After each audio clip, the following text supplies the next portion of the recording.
Hello, my name is Tom Whitehead and my website is Cuisine Thoughts, and today we're going to make a Cointreau souffle, a dessert souffle.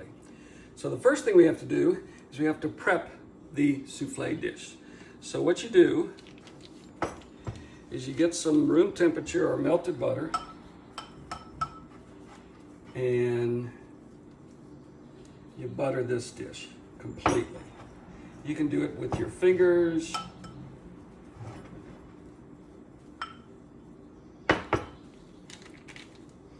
You can do it with a brush like I'm doing.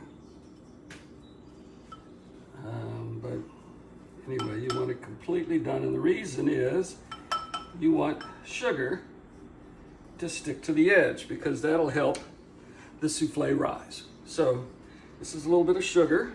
I'm gonna put it in. And then you just shake it around and do this.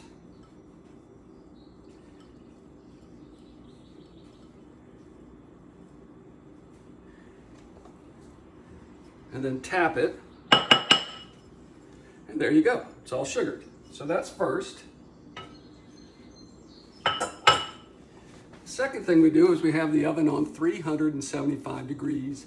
And I have a griddle in there getting hot because what I want to do is put this souffle on top of the griddle, and that gives it a little extra boost heat initially. So we're going to do that.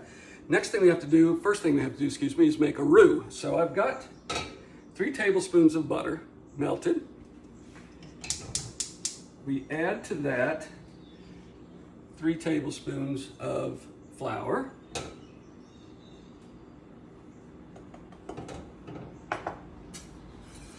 We stir it up.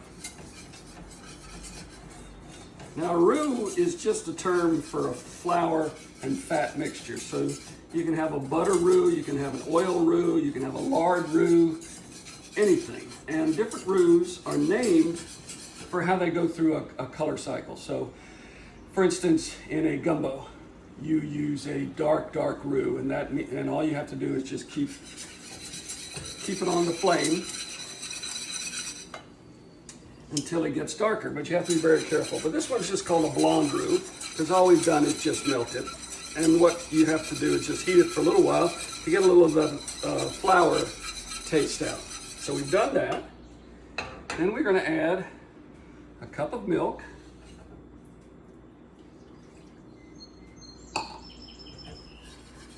You still need some heat under it because it's gonna thicken up.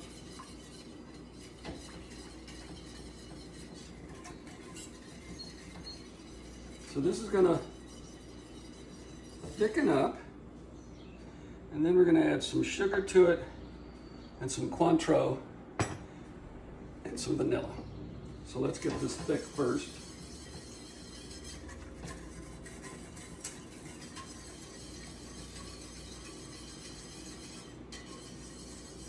There are all kinds of supposed rules about adding cold liquid to a hot roux or adding hot liquid to a cold roux. I've never had a problem doing it the bad way. So I think that's a bunch of hooey. So here it is, it's starting to thicken up. I think you can see that.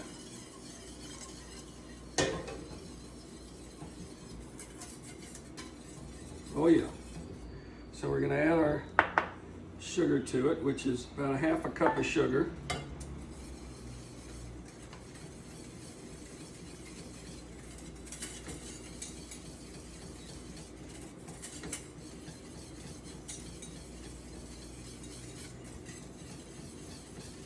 We'll do this till you don't feel the grains in the sugar anymore. It's a nice, smooth, beautiful, sweet roux.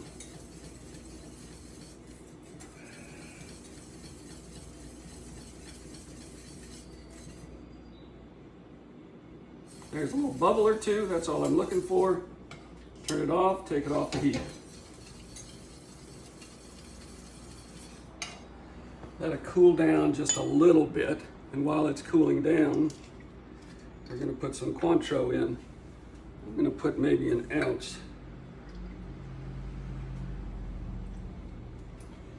And I'm going to put a cap of vanilla in.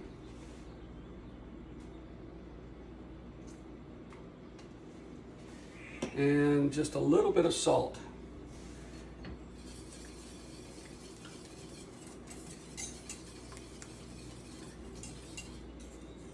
Oh yeah, that's what we want.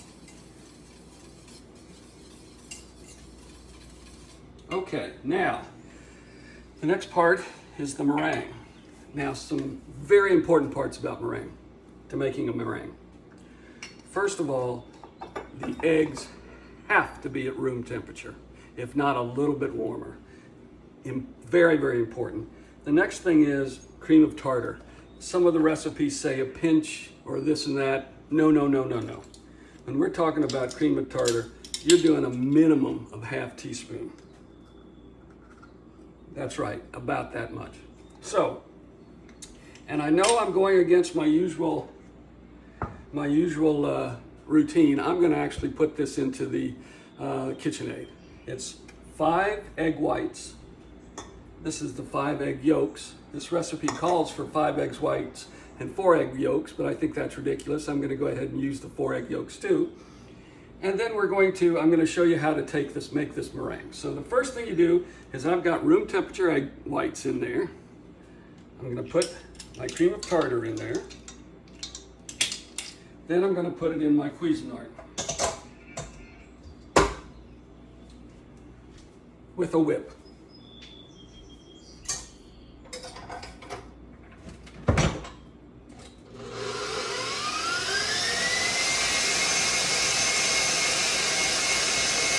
And what you're trying to do is get that to a soft peak stage before you add a little bit of sugar.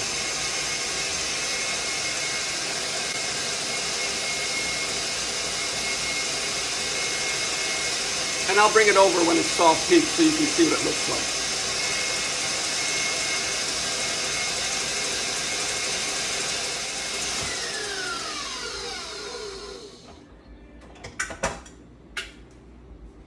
This is soft peak.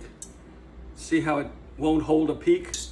It falls over. You can see it in here too, how it doesn't, just falls over. Okay, that's soft peak. This is when you add sugar to any meringue. You have to get it to soft peak.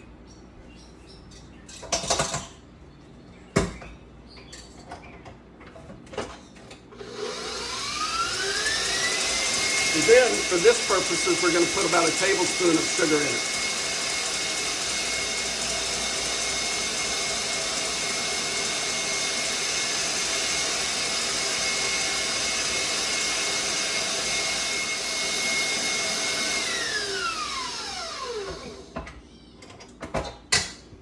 Now, this is stiff peak. Hold it up. Hold it up. See? Okay. So that's done. Now, the next thing we're going to do is we're going to add the egg yolks that we had into our roux mixture, one at a time while we're mixing.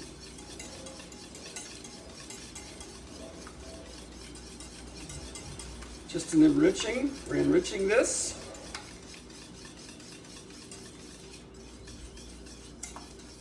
Beautiful. Then we're going to take some of the egg white and you're going to mix it in kind of roughly, because we're just trying to get the egg yolk mixture a little looser.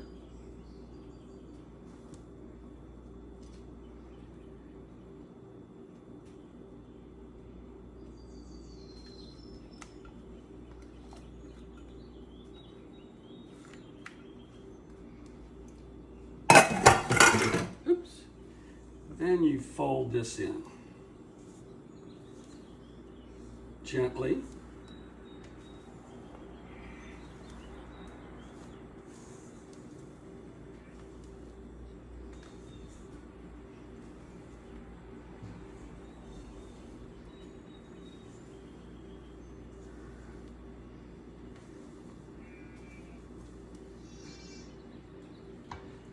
That's all there is to it. Pretty simple, huh? So then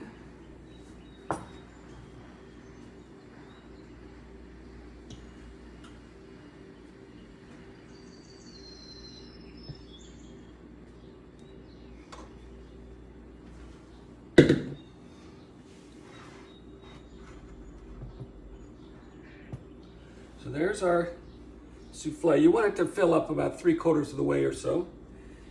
And there we go. Now I'm going to put it in this hot oven on top of the griddle.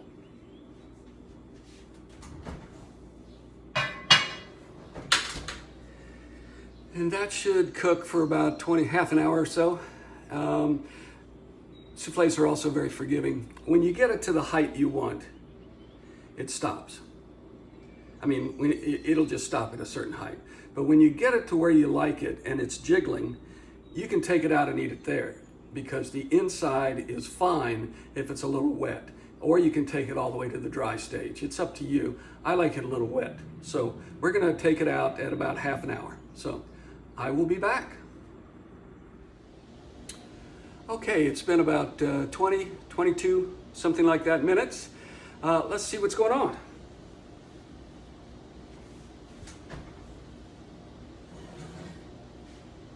Oh, wow.